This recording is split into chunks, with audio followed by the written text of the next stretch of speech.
Okay, good morning, everybody. It's Peter Shum here at the Canberra Model Shipwright Society's model exhibition for 2025. It's a lovely morning, a little bit quieter than yesterday, but we're just continuing our live streaming. So, so today we are just going to go through a couple of the other clubs displays. First of all, is actually from our own club, the ACT Scale Model Society. We cooperate with the Model Shipwrights, and on our little display here, we have a selection of various ship models from our members, including some 700 scale, 700 scale. Suzuki, a Japanese aircraft carrier. So you, yes, and other 700 scale ships include the German Z-21 one. These are two new boat, and it's not to a particular scale. From one of our other modelers, we have the Zara with the very bright red and white stripes at the front. It's basically was put there so that to tell the Italian Air Force this is not a ship to bomb. So they had a lot of problems with friendly fire. But but we also have the HMS Eskimo, which is another ship from the same modeler, and as you can see, quite a brilliant piece of work there.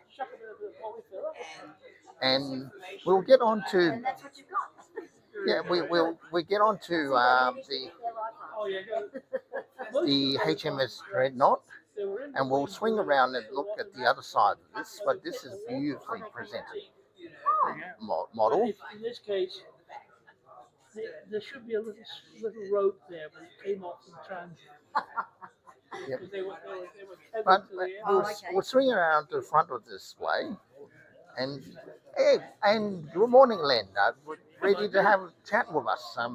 You're live on YouTube, but Len's actually one of our long-time members and quite a keen. Tell us a little bit about what you got here. Okay, well, I've been doing modelling since I was about 8 or 10 years old with balsa wood and solid.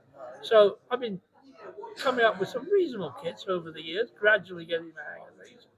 And the ones I've got here on show are basically the two powerboat, the two high-speed launches are the Airfix kits, just out of the box, basically spray painted for the hulls and the boat, and then detail with hand painting on the detail work on the launches and the guns and so on. The two launches, the one on the left is around the Battle of Britain period, when it was still a bit of a gentleman's war, and it was like they were just lightly armed. But by time of D-Day invasion, everybody shot at everything. So even though it was a rescue vessel, it was heavily armed to go in close and get aircrew survivors out of the water.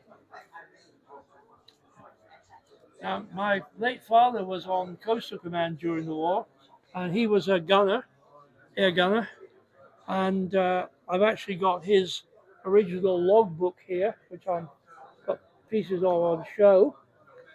This is a wartime logbook going back to his early days, and some of the ones here, I think I can find one where they sank a submarine.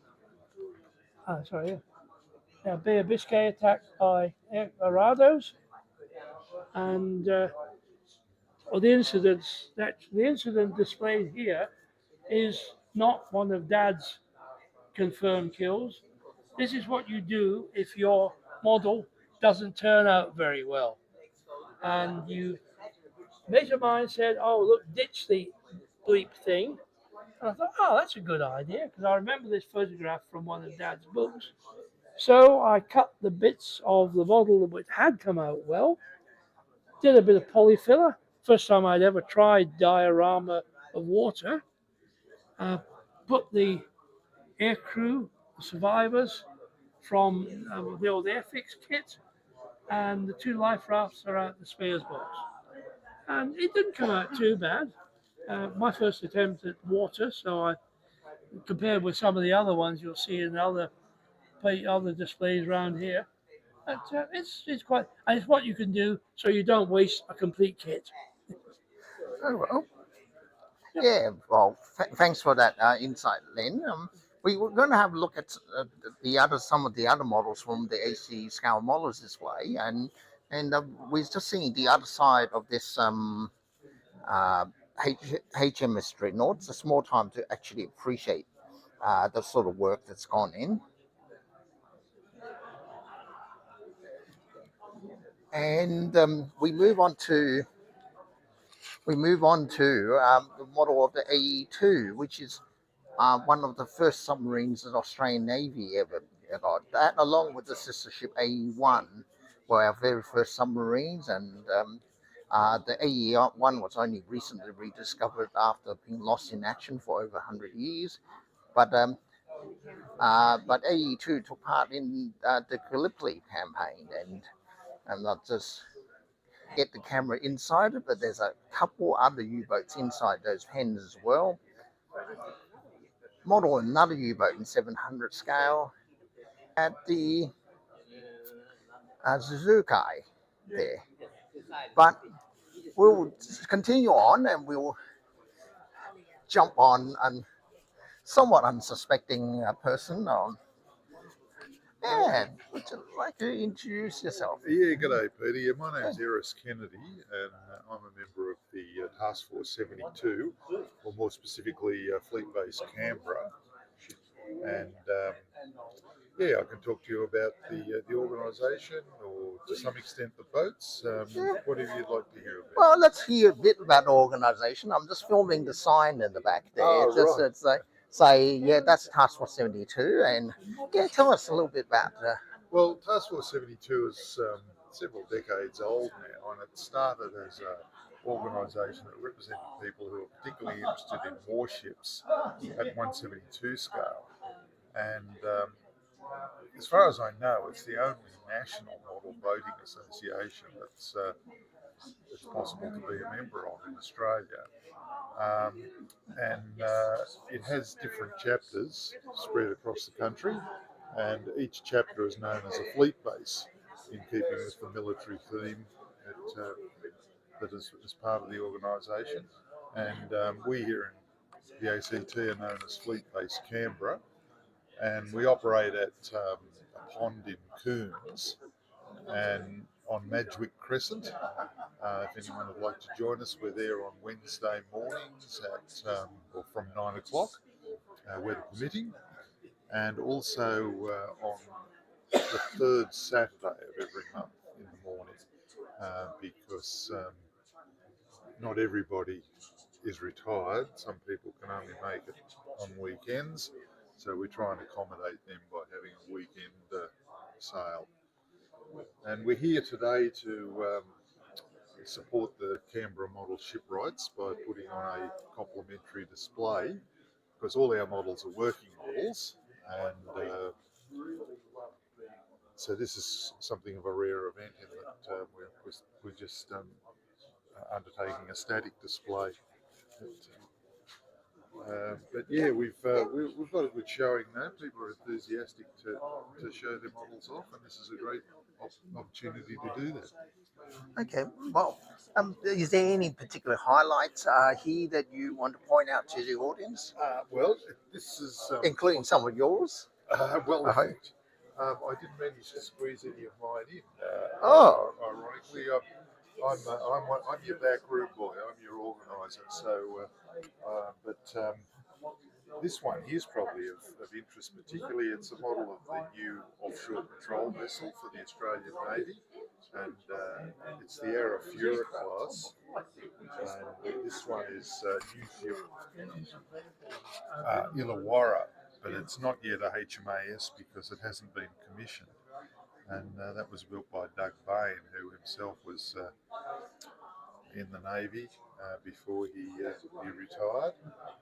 And I think it's built from kit parts provided by Steve Batcheldor at Wagga, who is one of the manufacturers that support Task Force 72, particularly with hulls and 3D printed parts at the scale that we need. And next to it is this one's interesting too. The Heligoland. It was a ferry in the German waters in the Baltic, I think, and the government there took it over and turned it into a hospital ship and dispatched it to Vietnam during the war there. Germany wasn't involved in the actual hostilities, but they did provide at least one hospital ship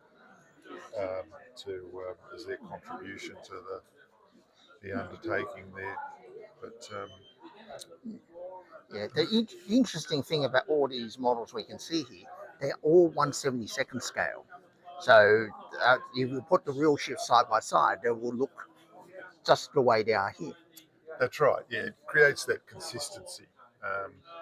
If you have an event and all the ships are the same scale, it tends to create a level of consistency that is spoilt where people have models of different scales. But having said that, as an organisation, as a fleet base here in Canberra, if you're thinking of joining us, don't be discouraged by that scale requirement because we support all modelers of all scales. We just ask you to consider building a 1/72 scale model at some point during your career with us. But we don't insist on it religiously, but we do try and keep in touch with our roots at the same time. Yeah. Well, a bit further down, we also got some of the ships which are larger scale here. So just to, yeah, and as we move towards it, I think just about all of these are actual working vessels. They are, yeah, they're all working models. Yeah, we'll come around a little bit. Yeah. Yeah, so some spectacular, once again, some spectacular work. Yes, this clearly is not a 1/72 scale, but it's an appealing model, this one, because it's very much an Australian fishing boat in the classic Australian style of a timber fishing boat you might find on well, anywhere around the coast of Australia, used for taking prawns or tuna or Yeah, I don't know much about its history though. No. Having said that, I feel very assured that it is not 72nd scale. Otherwise, those dogs would be the size of an elephant. Yeah, that's right. Yes. But I know that this just shows the variety of things that Task Force 72 members get and other modelers here get involved in. Yeah. Yeah. Yeah, but but the difference here is unlike the other ships we showed earlier yesterday, these are actual seaworthy. And, Indeed, yes. Yeah, motors and things, and can take a bit of punishment. That's true. Little And bit. we do make some concessions because working models have a fairly hard life. They're transported to and from the pond, and they can get a bit of rough treatment when on the pond even. So some concessions are made, but not too many. The scale integrity is still retained, and it's important though to be cognizant of the need for stability. Ships have been lost. In fact, recently we lost a ship, and we think to capsize when nobody was watching. But yeah, it is possible to lose models.